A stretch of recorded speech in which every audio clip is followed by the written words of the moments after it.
Juan Pedro. Buen día. Te hemos hecho esperar. Sé que tienes el coche ya a punto para largarte de vacaciones y te hemos Así hecho es. esperar aquí como de esto.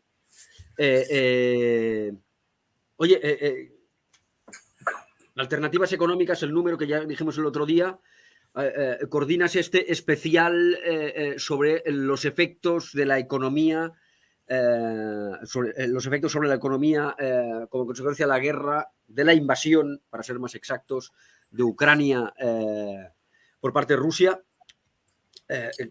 En un reportaje, por decirlo de una manera, que aglutina no solo las cuestiones de la inflación, sino también las cuestiones de suministros, ¿no? Yo no sé, pero a mí me da la impresión de que todo esto pone de manifiesto la debilidad europea, ¿no? En organizar bien de dónde sacamos nuestros recursos. Sí, sí. Efectivamente, así es. A ver, tenemos que partir de la base de que Europa no tiene recursos naturales. No tenemos gas, no tenemos petróleo, entonces somos dependientes de todas estas fuentes de energía que se generan en otros países. Casualidad que la inmensa mayoría de los países que generan la energía, que tienen el petróleo, que tienen el gas, son dictaduras. Entonces, en concreto, el problema de Europa, que ha puesto de manifiesto la invasión rusa de Ucrania, es nuestra dependencia del petróleo y sobre todo del gas ruso. Es una dependencia que es especialmente acentuada en algunos países como Austria, como Hungría y Alemania. Alemania quizás sea la más importante por ser la primera potencia económica de la Unión Europea. Ellos dependen más o menos el 50% del suministro de gas para en Alemania procede de Rusia. En Hungría es un porcentaje muchísimo más alto, igual que en Austria. O sea que realmente tenemos un problema con la dependencia energética de Rusia y se da la paradoja de que Europa está castigando a Rusia con sanciones económicas bastante fuertes, que están haciendo bastante daño a la economía, pero sin embargo sigue importando gas y petróleo de Rusia porque lo necesitamos, porque necesitamos el combustible para los coches, para las industrias, porque necesitamos ese gas para la calefacción de las casas. Es decir, ahí se está dando una paradoja. Por un lado, libramos una guerra económica con Rusia y la castigamos con sanciones económicas, pero por otro seguimos pagándole muchísimos miles de millones de euros diariamente para comprar el gas y el petróleo.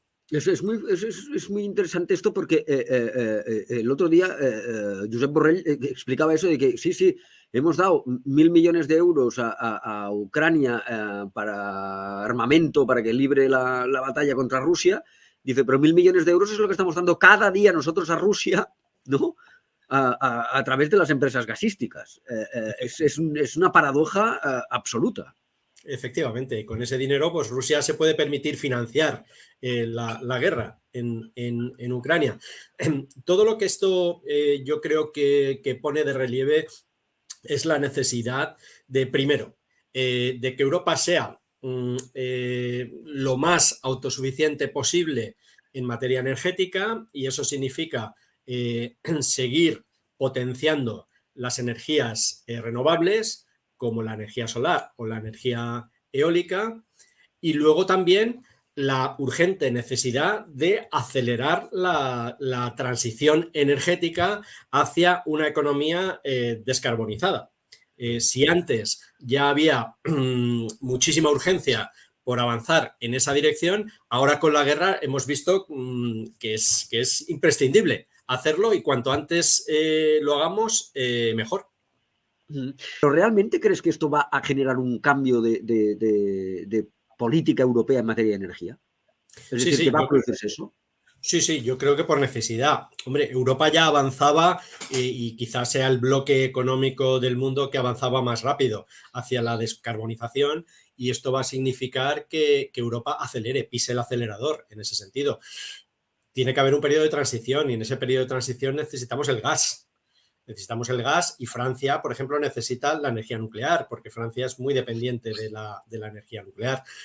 Pero yendo un poco a lo que comentabas al principio de la importancia estratégica en materia energética, sobre todo, que tiene ahora el sur de Europa, es verdad. O sea, en el caso de España, su papel estratégico en ese sentido se ha puesto de relieve con esta crisis, porque España recibe muchísimo gas de Argelia, antes desde 2 gasoductos, ahora solo de uno, porque el segundo que pasa por Marruecos está cerrado, el que está abierto es el que atraviesa directamente el Mediterráneo desde Argelia hasta Almería.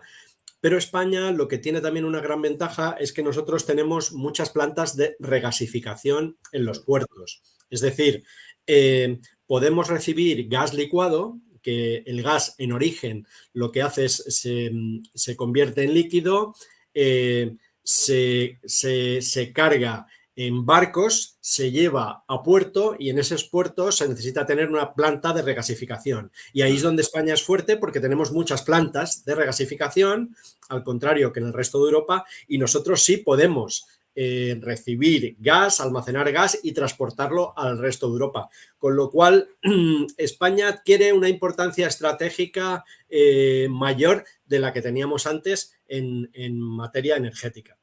Oye, la otra cuestión que está suscitando todo este tema de la invasión de Ucrania es los efectos sobre la inflación, ¿no? La falta, por ejemplo, de esto que vemos del aceite de girasol, en general de cereales, etcétera, que se importa mucho de Ucrania, etcétera. Esto puede tener también alguna consecuencia en el replanteamiento estratégico, por ejemplo, de los cultivos que se hacen en España y en toda Europa. Sí, Es decir, porque el porcentaje de importación de aceite de girasol o de cereales y tal de Ucrania es espectacular. Yo no tenía conciencia. Sí, sí, es impresionante. La verdad es que yo tampoco sabía que dependíamos tanto del girasol ucraniano. Por ejemplo, o sea, nosotros, acuérdate cuando nosotros éramos niños, yo recuerdo el ir por España en el coche con mis padres y ver muchísimo girasol. Había muchos campos de girasol que han ido poco a poco desapareciendo. Y es sorprendente que un país como España, donde se cultivaba muchísimo girasol, ahora es muy dependiente del girasol procedente de Ucrania. Y esto efectivamente tiene un impacto sobre los precios, puesto que al reducirse la oferta, los precios suben por la ley de la oferta y la demanda, y además el problema de la inflación, ya veníamos con problemas de inflación derivados de la crisis de la COVID-19, porque uno de los efectos que tuvo la pandemia fue el desbaratar las cadenas de suministro en todo el mundo. Entonces tardaban mucho determinados productos y componentes en llegar procedentes de otros países, y eso ha hecho que suban también los precios, pero cuando ya empezábamos a ver la luz al final del túnel y los expertos vaticinaban que, bueno, que ahora ya en primavera la inflación se iba a moderar, estalló la guerra. Y la guerra lo que ha hecho ha sido agravar todavía más este problema, y ya sabemos que este problema de la inflación va a estar con nosotros el resto del año, que si tenemos suerte se va a moderar a finales de verano. Todo va a depender también de cómo marche la guerra. O sea, hacer vaticinios ahora es muy difícil, puesto que lo más relevante es cuánto va a durar esto y lo cruenta que va a ser el conflicto. Ya el impacto que está teniendo la inflación, o que está teniendo también la guerra en las economías europeas, ya está quedando patente. Ya aquí en España particularmente, tanto el Banco de España como las casas de análisis económico ya han rebajado sus previsiones de crecimiento económico para España este año y también para el año que viene. O sea, la tan ansiada recuperación de la crisis de la COVID se vuelve a retrasar o se ralentiza por culpa de la guerra. Aquí ha pasado una cosa. Nosotros esperábamos, todo el mundo esperaba que 2022 fuera el año de la recuperación, claramente, ¿no? Que la actividad económica se normalizara de alguna manera y que volviéramos a gastar como gastábamos antes.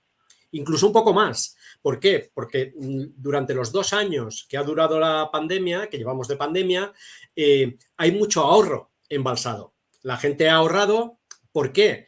Porque no ha tenido en qué gastar. Hemos viajado menos, hemos salido menos, hemos consumido menos en general. Entonces, se esperaba que todo ese ahorro embalsado, la gente se lo empezara a gastar o se lo gastara este año, 2022, 2023. Pero ¿qué ha pasado? Que viene la inflación. Entonces, la inflación asusta a la gente porque genera incertidumbre. No sabemos si vamos a ser capaces de seguir haciendo frente a nuestros gastos, digamos, cotidianos. Entonces, ese gasto del consumidor se retrae.